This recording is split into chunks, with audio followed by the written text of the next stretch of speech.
perícias, licenciamento e direitos, nós temos aqui a coordenação, em substituição ao professor Éder Andrade Paula, da professora Maria Jesus Moraes, colega do professor Helder, do Programa de Pós-Graduação em Desenvolvimento Regional da Universidade Federal do Acre.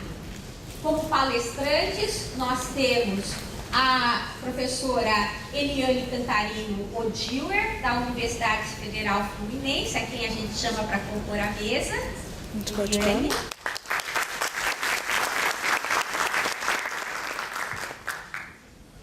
O professor Célio Berman, do IEE da USP.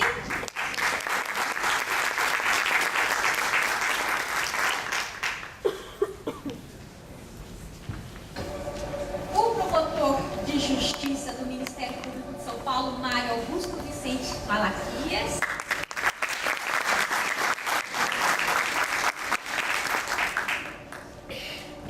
A representação das comunidades tradicionais do norte de Minas, senhor Carlos Dael. Carlos.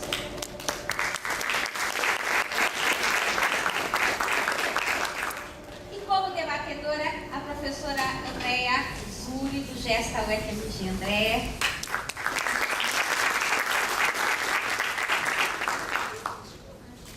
O início da primeira mesa redonda, né, que tem como tema prática, perícia, licenciamento e direitos. Do ponto de vista metodológico, nós teremos 20 minutos para cada um dos participantes, palestrantes da mesa, me pediram para ser extremamente rigorosa com relação a isso. E depois nós abriremos para um debate que provavelmente teremos um tempo curto, que nosso horário de encerramento é meio-dia. Bom, então, na sequência... Então, dando início às falas da mesa redonda, vamos passar a palavra para a professora Eliane Cantarino, da UF Niterói.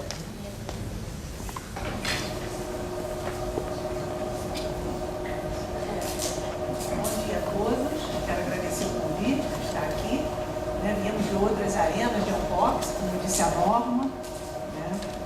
E eu gostaria de falar hoje sobre o projeto modernizador de construção da nação e estratégias de redefinição do Estado e suas margens. Então, o objetivo de minha participação nesse seminário é fazer uma reflexão sobre o Estado e suas margens, a partir dos processos de construção moderna do Brasil como Estado-nação, nos quais os empreendimentos capitalistas e o Estado moderno constituem os dois mais importantes poderes que organizam o espaço de hoje. Se o projeto de construção do Estado-nação brasileiro é modernizador, ele não se refere apenas a governantes que tentam implementá-lo, mas também àqueles que lutam contra ele em espaços políticos legais estabelecidos. Assim, o poder hegemônico não elimina ambiguidades, nem homogeneiza, mas diferencia e classifica práticas, definindo, junto com o projeto modernizador, certas formas de fazer história, principalmente após a Constituinte de 1988, que, segundo juristas, institui uma nova ordem jurídica, diversa das anteriores, e com ela inaugura-se um novo Estado do Brasil. Os direitos culturais protegidos pelo Estado brasileiro, no caso dos indígenas e afro-brasileiros e de outros grupos, com a valorização da diversidade étnica e regional, artigos 215 e 216 da Constituição Federal, têm sido interpretados em conexão com os direitos sobre as terras indígenas e o reconhecimento da propriedade das terras ocupadas pelos remanescentes das comunidades de quilombo. Neste último caso, por meio das disposições constitucionais transitórias, artigo 68 do ADCT, que disciplinam situações concretas consideradas análogas, porém distintas, as quais passam a fazer parte integrante da Constituição. Assim, a noção de terras tradicionalmente ocupadas pelos índios, como sendo as necessárias à sua reprodução física e cultural, segundo seus usos, costumes e tradições, tem sido utilizada, igualmente, no reconhecimento de direitos constitucionais de ocupação territorial dos remanescentes de quilombos e outros grupos caracterizados pela legislação infraconstitucional, como povos e comunidades tradicionais, Decreto 6.040 de 2007. Neste contexto de reconhecimento de direitos culturais e territoriais pela nova Carta Constitucional, as pesquisas etnográficas realizadas pelas ciências sociais têm produzido formas de conhecimento que privilegiam a experiência, o que tem permitido introduzir-se em domínios do social que não são de fácil acesso, seguindo outros protocolos de enquete. Assim, o trabalho de campo etnográfico oferece uma perspectiva única do tipo de práticas que parecem desfazer o Estado em suas margens territoriais e legais. Um exemplo ajuda a esclarecer a questão: onde estão as margens do Estado? Até a criação da primeira reserva extrativista do Brasil em 1989, no Alto Juruá, as populações seringueiras encontravam-se marginalizadas das estruturas políticas e legais do domínio estatal. Das populações seringueiras submetidas a formas de mobilização da mão de obra, caracterizadas com o trabalho escravo, ficavam às margens da história, como dizia Euclides da Cunha, para se referir ao tipo de poder encarnado na figura do patrão seringalista local, existindo por fora da lei, em grave transgressão ao Código Penal brasileiro. Como cientistas sociais, em nossas pesquisas de campo, temos a oportunidade de descrever práticas extrajudiciais, representadas como permanecendo por fora ou com anterioridade ao Estado e que, neste caso, deixaram de ser com a criação da reserva extrativista, como resultado de ação civil pública impetrada pelo Ministério Público Federal, a partir da qual os espaços periféricos de práticas extralegais foram convertidos ao exercício de formas específicas de poder jurídico e condição cidadã.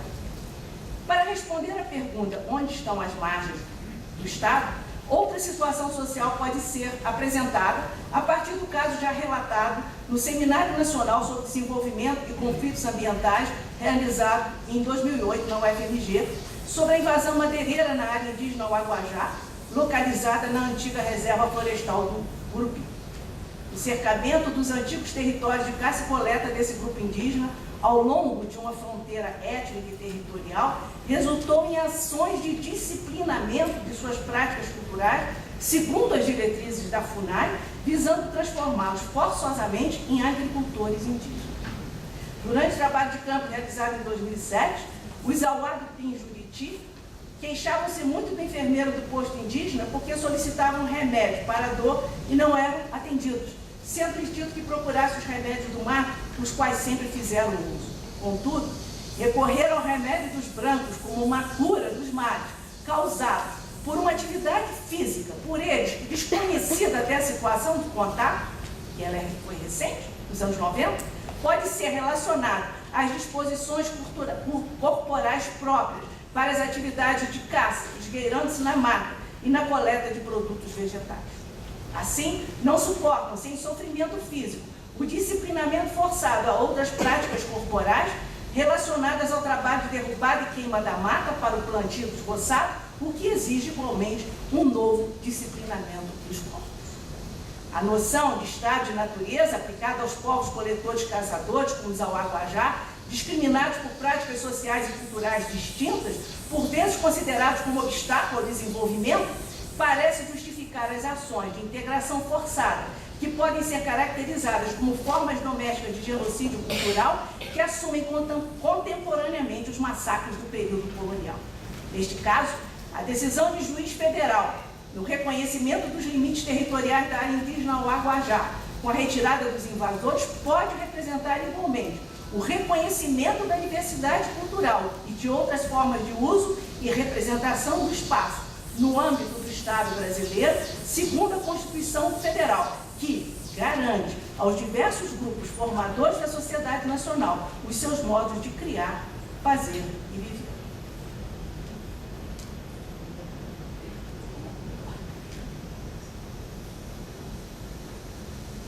Resta a questão: quais medidas econômicas e políticas têm sido tomadas pelo poder estatal para controlar o modo de utilização dos recursos ambientais renováveis?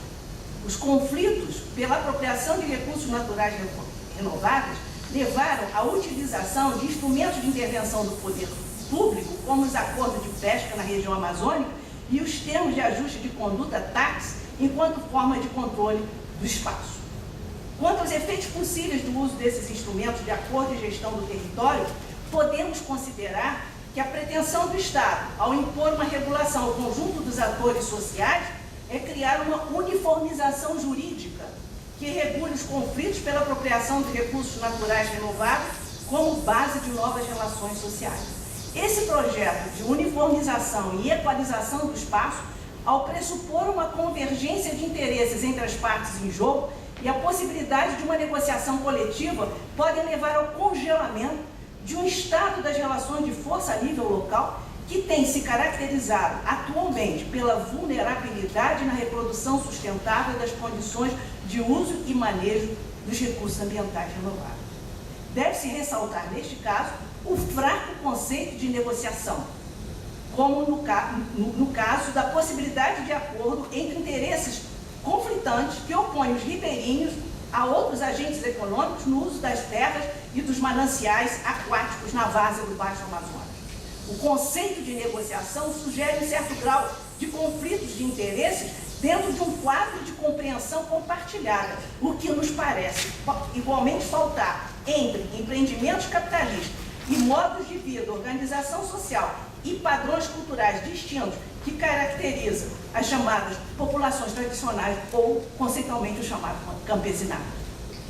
A essas formas de regulação que supostamente constituem o Estado-nação moderno, as populações ribeirinhas do Ituqui, na várzea do Amazonas, a partir de suas associações comunitárias, têm reivindicado o reconhecimento territorial como remanescente de quilombo, descendente de Maria Valentina, contemporânea da chegada dos confederados do sul escravista depois da Guerra Civil Americana em Santarém, Pará, que tentaram reeditar a escravidão americana no Brasil, associando-se ao Barão de Santarém na fazenda Taperinha. Eles, atualmente, os remanescentes de quilombo, constroem um projeto político de titulação coletiva dos territórios que ocupam como meio de luta pela autonomia dos modos de fazer, criar e viver, contra outros modelos de organização do espaço e exercício de poder. Por fim, voltemos à questão. Onde estão as margens do Estado?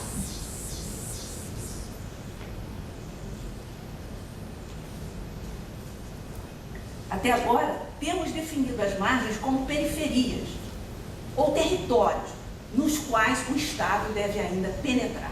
No entanto, atualmente, o Estado tem sido tanto experimentado como desfeito na ilegalidade de suas próprias práticas administrativas, ao se orientar pela perspectiva liberal, individualista, eurocêntrica, adotada no conceito das relações internacionais em academias militares, sobre uma natureza humana competitiva, a qual costumes e leis não podem resistir, em função do inato auto-interesse de seres humanos, em contraposição à construção cultural de formas de vida, como asseguradas pela nossa Carta Constitucional. Assim, aplicar estritamente o princípio da igualdade legal e tratar os cidadãos de igual maneira requer que todos sejam tratados por generalidade e abstração, de tal modo que a suspeita e a dúvida sobre a isenção do Estado passou a ocupar um espaço entre a lei e sua aplicação. Acaso podemos nos perguntar agora se a margem ameaça impregnar o Estado de Direito? Essa resposta só pode ser dada se dirigirmos nossa atenção aos atos de submissão, seja por coerção ou consenso, a fim de identificarmos quando as margens deixam de ser espaços periféricos e reconfiguram novas práticas de governança como forma de controle sobre populações. Este seminário é um convite para repensar os limites entre centro e periferia, público e privado, legal e ilegal. Obrigada.